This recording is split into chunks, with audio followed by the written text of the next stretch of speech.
Oke, Assalamualaikum warahmatullahi wabarakatuh. Dalam proses wawancara sebenarnya yang bisa dilakukan oleh kita sebagai wartawan adalah dua pola. Yang pertama, kita dari umum ke khusus, atau sebaliknya dari khusus ke umum, ya. Nah, ini menjadi penting, tetapi pada intinya ada tiga fase. Ada pendahuluan, ada tubuh wawancara, kemudian ada closing untuk interview itu, ya. Nah, kita akan membedakan apakah kita akan dari umum ke khusus atau dari khusus ke umum. Ini menjadi penting saya katakan. Kenapa? Karena karakteristik masalah, karakteristik topik itu seringkali harus menjadi pijakan kita untuk melakukan wawancara dari umum ke khusus atau khusus ke umum, ya. Nah, yang tipikal pertama dalam batang tubuh umum ke khusus, kita bertolak dari yang umum dulu, ya. Dari hal yang umum, dari hal yang utama, baru masuk ke detailnya, kemudian cukup detailnya, sangat detail, baru simpulannya, ya. Jadi itu umum ke khusus, nanti kita jelaskan. Yang kedua, dari khusus ke umum, kita bertanya dari simpulan, ya. Kemudian sangat detail, cukup detail, detail, dan utama. Contoh sederhana begini, saya ingin jelaskan dari khusus ke umum dulu. Contoh begini, bahwa praktek korupsi yang dilakukan oleh menteri di Indonesia dalam periode sekian, itu sudah sekian menteri yang tertangkap dan mereka korupsi. Nah, Anda sudah membuat satu simpulan bahwa praktek korupsi itu justru dilakukan oleh orang yang seharusnya memberikan uswah, memberikan teladan untuk tidak korupsi. Nah, Anda sudah punya simpulan yang tadi, menteri yang korupsi pada fase sekian sampai sekian.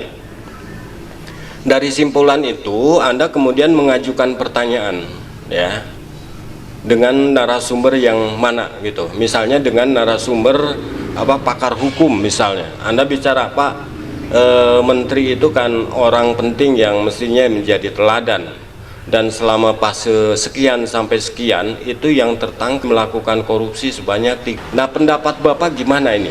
Nah, itu, ya.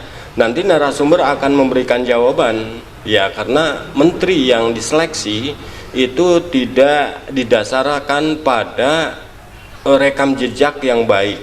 Seringkali didasarkan pada pembagian kursi untuk partai-partai politik.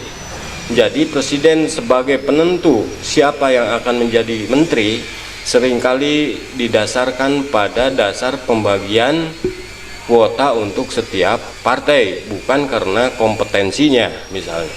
Nah, itu dengan khusus, baru nanti ke umum gitu, ya. Kemudian gali dari detailnya gitu. Anda ungkap misalnya, apa tidak mungkin kalau setiap partai itu ada syarat untuk kuota pengisian menteri itu rekam jejaknya harus bagus dan tidak pernah ada rekam jejak tentang korupsinya misalnya. Dia akan memberikan jawaban bla bla bla dan sebagainya.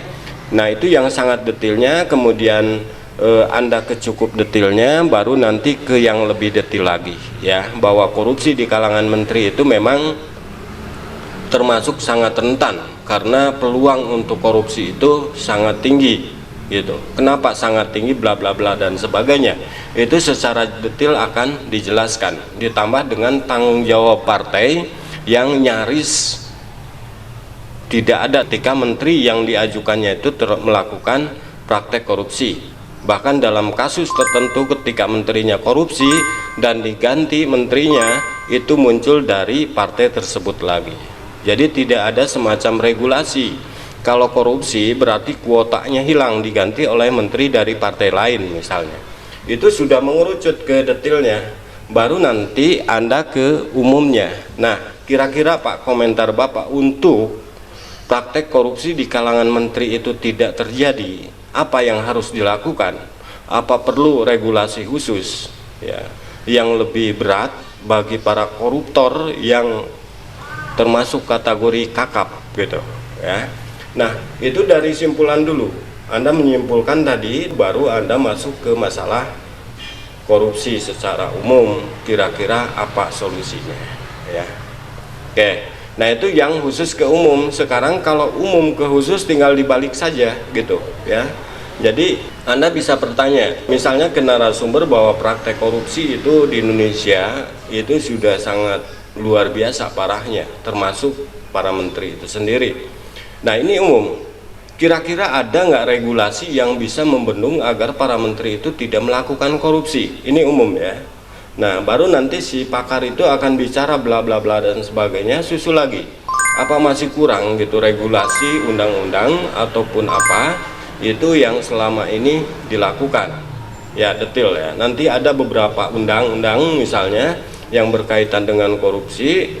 Nah kemudian dari detail itu nanti lebih detailkan lagi apakah regulasi itu sebenarnya ada problem di substansinya atau problem di teknis misalnya. Nah nanti dijelaskan selain ada pasal karet juga ada teknis pelaksanaan yang seringkali tebang pilih misalnya ya. Nah itu terus mengerucut sampai ke detail, kemudian sampai Anda nanti berarti kalau orang semakin tinggi jabatannya berarti semakin besar ruang untuk korupsinya, betul atau tidak Pak, gitu kan. Nah itu sudah simpulan, nanti narasumber akan memberikan simpulan pada kita, ya tentu karena regulasinya longgar, kemudian sistem di kita itu memberikan semacam keleluasaan bagi siapapun yang punya jabatan misalnya, sehingga praktek korupsi itu justru dilakukan oleh mereka yang selayaknya tidak melakukan korupsi. Itu batang tubuhnya ya. Jadi kalau Anda wawancara silakan mau dengan umum ke khusus atau dari khusus ke umum, tetapi pada prinsipnya ada prolognya, ada tubuh beritanya, kemudian ada penutupnya ya. Terima kasih ya untuk semuanya. Itu saja. Wassalamualaikum warahmatullahi wabarakatuh. Waalaikumsalam warahmatullahi wabarakatuh. Terima kasih Pak. Terima kasih Pak.